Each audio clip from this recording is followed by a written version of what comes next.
before I put on my glove, I think it looks kind of like the fingers are long and skinny and the hand is skinny, but it really fits me just the way I want it to fit.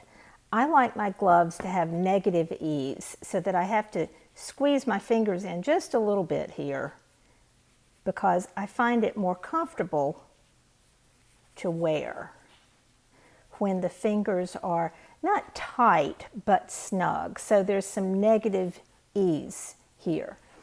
This glove fits me exactly the way I want it to. Each finger is exactly the length I want, and it comes right down here snug into the gap between my fingers, into the crotch between my fingers. I don't have a short space here where the glove doesn't come all the way down. It fits my thumb just right, the length. There's no extra length in the fingers. So how do we achieve such a perfect fit for an individual hand? That's what this pattern is about. You will need the PDF pattern for my no-gauge custom fit crocheted gloves. You'll find the link for the pattern in the video description. I'll be using American crochet terminology throughout.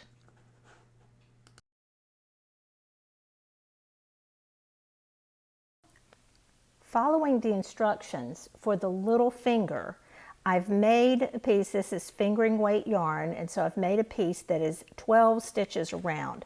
When I try it on my little finger, it goes on pretty easily. It's a little looser than I would want it to be. It just completely slides on there. And so if you want a little bit of a looser fit, that would be fine, that it comes on like that. But I think I'm gonna find that a little looser than I want. Since I think this is looser than I want it to be, I'm going to try it on my next finger, my ring finger. And now there's a little more tension as I slide it on. I think this is a better fit for my ring finger. So I'm going to call this 12 stitch finger, my ring finger, and put down 12 stitches on my worksheet and then come back and do my instructions, the alternate instructions for the little finger. But I will go ahead and complete the ring finger instructions. I've worked part of the ring finger, but it's not quite long enough. I want to work another couple of rounds, 2 or 3 rounds, till it comes right down here to the base of the finger. So I'll try 2 more rounds and then try it on again. Here I finished the ring finger and I've worked it all the way down to the base of that finger. So that's the length I want. You'll notice that I didn't even use an end of the round marker here because I just knew that I was working in rounds and I was going to work until it was long enough. It's only now that I care where the end of the round is. Before I do my markers, I want to show you that it does bias a bit, and it could be, I just had this on my finger, but you might notice a little bit of biasing going on. That's perfectly okay. It's going to straighten out once we get everything put together. Once I have gotten it the length I want it to be, I look at my pattern and put a marker in the number of stitches that it tells me to, the last however many stitches that I worked. In this case, because I'm doing fingering weight yarn, it's the last 2 stitches that I worked. Then I will fasten off, leaving a tail because I'll need this tail for weaving in or sewing up an end later. So fasten off here, and before I forget what I'm doing, I'm going to take a label, which I've already made, and pin it onto this finger so that I know that this is my ring finger. And I've also made a note of how many stitches around on my worksheet. My first example was a little bit too large, and so I'm going to estimate here that I need to get rid of 2 stitches to make this as snug as I want it to be on my pinky. So I'm going to guesstimate on my worksheet that I want to make this pinky finger, little finger, 10 stitches rather than 12 stitches.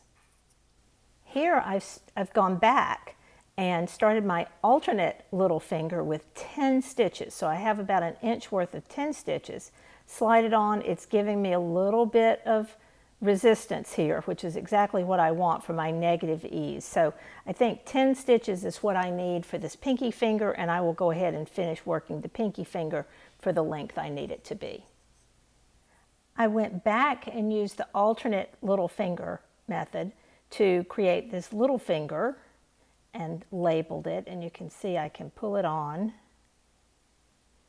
and when I pull it on, it fits right here to the base of my finger.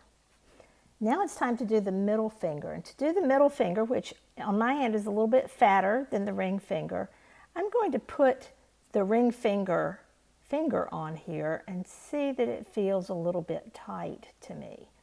So I'm going to estimate that I need 2 more stitches than I did for my ring finger. So I'm going to make another finger starting the same way, but I'm going to increase to 2 more stitches than I had for the ring finger, again putting that on my worksheet. I may also find as I create the middle finger or any of the fingers, depending on your hand, how your hand is shaped, it may be thicker down here than it is up here. So you want to try on the finger as you work. On this finger, I happen to know that I'm going to increase a little bit when I get about, what's that, 1.5 inches or so on, because this part of my finger is a little fatter. So I'm going to increase a few stitches right around here. So I might start with one number, but then increase to another number. Just to get it to fit, I will work all the way down here. For the middle finger, I'll have to do a little bit of counting. I'll take the total number of stitches on my middle finger, which in this case is 14 stitches. And because I'm working with fingering weight yarn, I'm going to take 2 marked stitches on one side and 2 marked stitches on the other, and that tells me how many stitches I need on each side. So I will put a marker in the last 2 stitches of the round.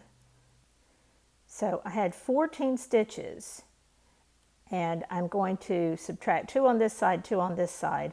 That leaves me with 10 stitches, which means I'll have 5 stitches on the palm side of the hand and 5 stitches on the back of the hand. So I've marked these 2 stitches. I'm going to come around and count 1, 2, 3, 4, 5 and put a marker in the next 2 stitches.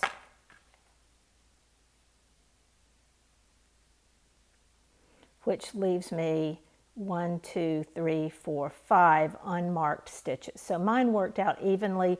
Yours may end up with 1 more stitch on one side or the other. It won't really matter. I'll try on probably my largest one, and again, estimate how many stitches I need for my thumb and increase to that number and make it as long as I need to get all the way to the base. Again, try on the ring finger or the middle finger and see how it fits. So when I try on the index finger, the ring finger onto the index finger, again, it's a little bit too tight. So I'm going to estimate how many stitches I need for this finger and go ahead and make that finger in the same way.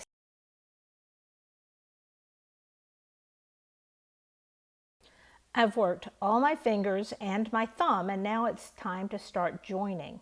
The first thing I'll do is work around just these 3 fingers. I'll join these 3 middle fingers and work for a while, then add in the little finger, then work for a while longer and add in the thumb. At that point, I will start to decrease for the gusset along here.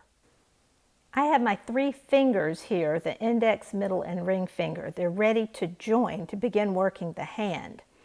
I'll be leaving these marked stitches unworked, and then I'll take the markers out. We'll end up sewing these open stitches to each other toward the end.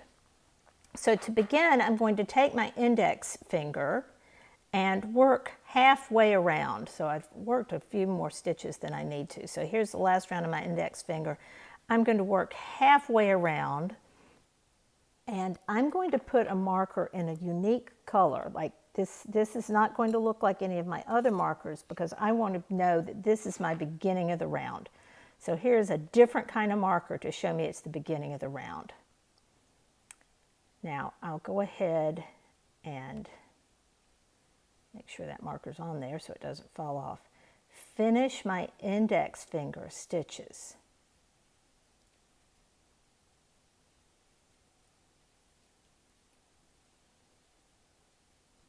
So I come around, there's my 2 marked stitches. I'm going to ignore those and pick up my middle finger. Now, my palm stitches and my hand stitches were the same number, so I don't have to worry about which is which.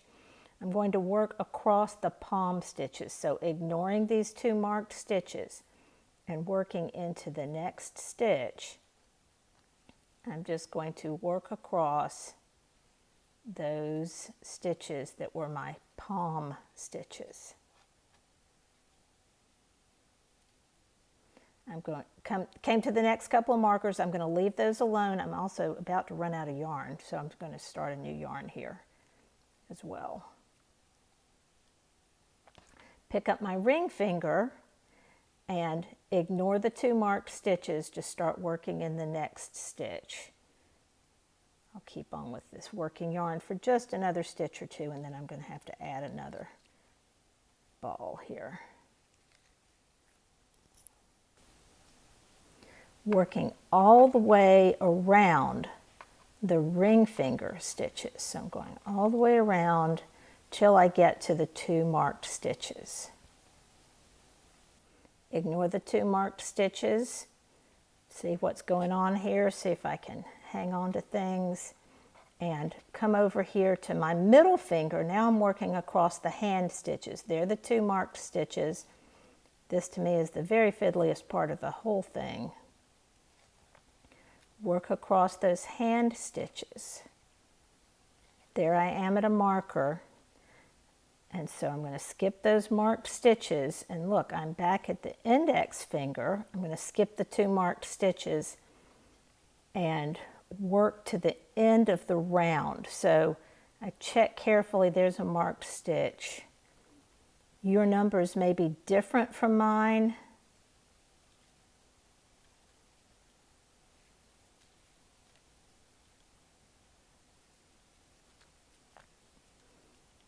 Okay, and that first one I marked was, I'm going to call that was the last stitch, but I'm going to call it, move it over just one more here. I'm going to call this the first stitch now. So now I have joined my 3 fingers. Now there are gaps in between them, but that's all right. We can take the markers out. Nothing's going to happen to those gaps. It will just make it a little easier to work if I don't have markers in between getting in the way, because we don't need them anymore. We only needed them to be able to join the hand. And I may want to leave these labels on here for a few minutes, but I pretty much now know what's going on. I'm going to tuck all these yarn tails. Remember I have some extra yarn tails in here. I'm going to tuck those out of the way. I'm going to work in rounds for a few more rounds according to your pattern until I get to the base of my pinky finger, my little finger. So notice there's a little bit of a gap here, a little distance. So it might be 1 or 2 or 3 rounds between here and here. I may need to adjust my end of round first, because as I'm working in rounds, my end of round might skew a little bit, and I can see that I might want to move it as I place these flat. I might want to move it over just 1 stitch. Yours may be slightly different, so I'm going to call that my new beginning of the round. When I have my end of round marked, I want to put it flat, and I want to mark the 2 or 3 stitches exactly opposite that end of round. So I'm going to take my markers, and I'm just doing this by feel, not by feel. I can count if I want, or I can just do it flat. So I'm going to do this, and then I'm going to come back. I'm going to count and make sure I have approximately the same number of stitches on both sides. I may be 1 off one side or the other. Work across the palm stitches. Replace my beginning of the round marker here. I've reached the 2 marked stitches that are right outside the ring finger. So now I'll pick up my little finger and join it the same way I've joined the others. So skipping those 2 marked stitches and single crocheting in each stitch around all the non-marked stitches of the little finger.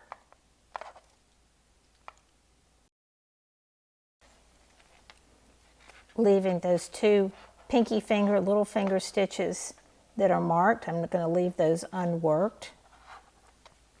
Come around here to my ring finger, skip those 2 ring finger stitches that are marked, and keep working across the hand stitches. So this is the same thing that I've done before. I'm using those marked stitches as the ones to skip and work around to the beginning of the round. Make sure you follow your pattern instructions to write down the number of stitches each time. It tells you to, so you'll be able to make another glove exactly the same as the first. Now I've joined all 4 fingers. I can take out my markers and continue working in the round around all 4 fingers until the piece gets to the base of the thumb, and then we'll join the thumb. I've worked the hand down to the part where I'm ready to begin the thumb. I've stopped a few stitches short of reaching the end of the round marker, and I first want to make sure that my end of the round marker aligns with the edge of my hand, and it doesn't. I'm going to move it back a little bit to realign because of that bias that happens. And so for that reason, I'm going to need to pull back another couple of stitches because I want to end before the end of the round. So I've readjusted my end of the round. And then I want to move it back 1 or 2 stitches, depending on what size yarn I'm using, to change my beginning of the round marker. So here I've realigned it, and now according to my instructions, because of the size I'm doing, I'm going to move it back 1 more stitch. So the marker should be just before the center of the index finger. And the working yarn should be coming from the stitch right before it. So here I need to do 1 more stitch. My pattern tells me to put a marker in the next couple of stitches. So there I have my marked stitch, and because of the size I'm doing or the size yarn I'm doing, the next couple of stitches. So follow the instructions according to the yarn you're using. So now I have 3 marked stitches.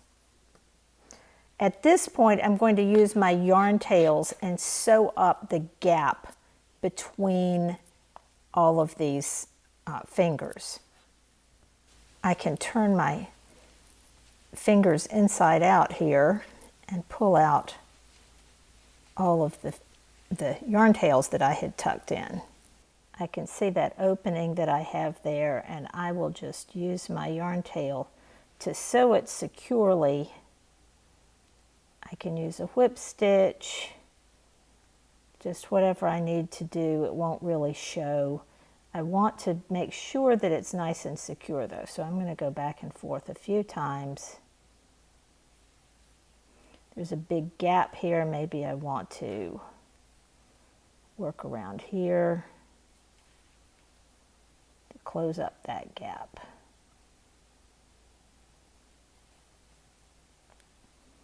And then just weave in that in.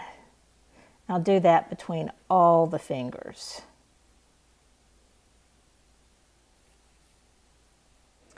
I've got my 3 marked stitches on my hand and my 3 marked stitches on my thumb. So to begin joining the thumb and mark the stitches for the gusset, I'll put one stitch in the first unmarked thumb stitch.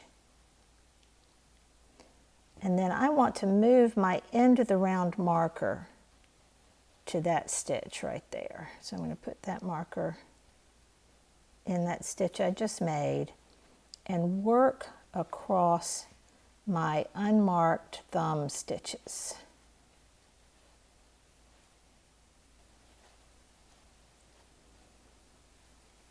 Now right there at that unmarked thumb stitch, that last unmarked thumb stitch, I'm going to put a marker in that stitch as well. I don't need my label anymore, so I will just use this little marker here.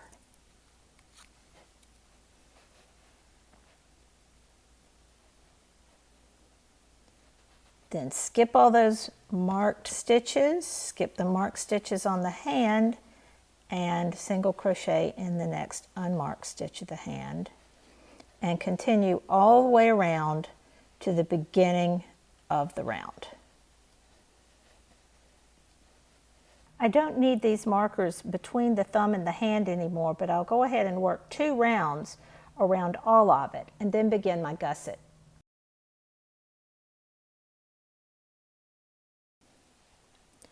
To work the gusset, work the marked stitch, it's the first stitch of the round, move it up, then do an invisible decrease. Insert the hook under the front loop only of the next stitch and under the front loop only of the next stitch. So I've gone under the front loop only from front to back on both of those. Then yarn over and pull up a loop through both of those stitches. Then yarn over and pull through 2. That's your invisible decrease. Now work to 2 stitches before the next marked stitch. There's my marked stitch. There are the 2 stitches before it. I'll do another invisible decrease. Go under the front loop only and then under the front loop only again. Yarn over, pull up a loop, and yarn over, pull through 2. Work the next marked stitch. Move the marker and continue on around. Follow the instructions for the gusset until there are between 2 and 4 stitches between these marked stitches.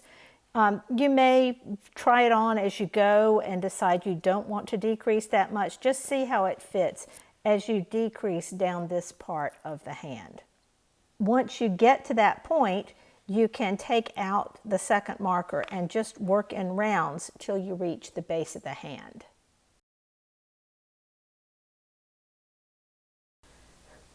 When you finish the gusset shaping, work even until you reach the point where you want the cuff to begin.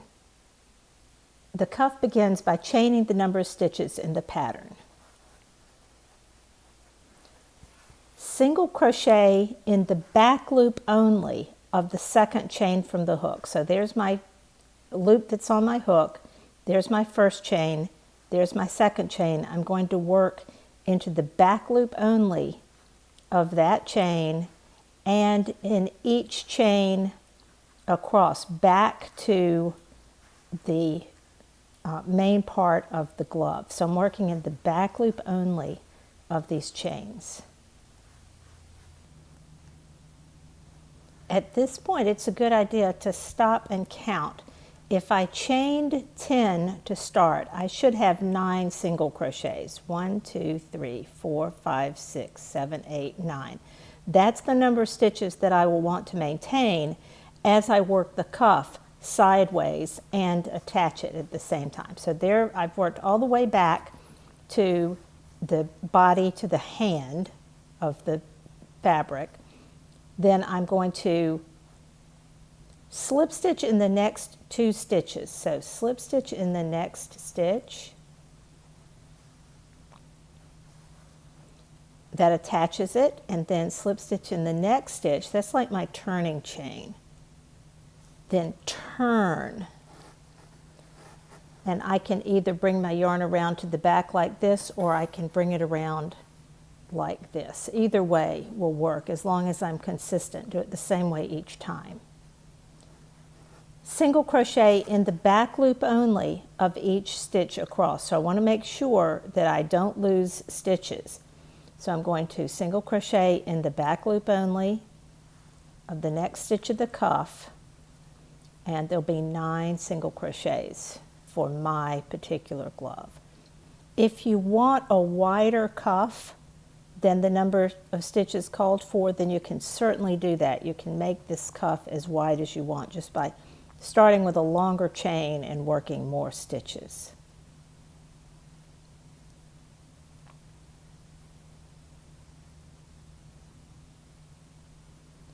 I've worked in the back loop to the end. I'm going to turn, single crochet in the back loop all the way across. Here I'm in the last stitch. I want to stop and count, make sure I haven't lost stitches. 1, 2, 3, 4, 5, 6, 7, 8, 9. Then slip stitch in the next 2 stitches. So I can see I attached there, so I'll slip stitch in the next stitch and in the next stitch and turn.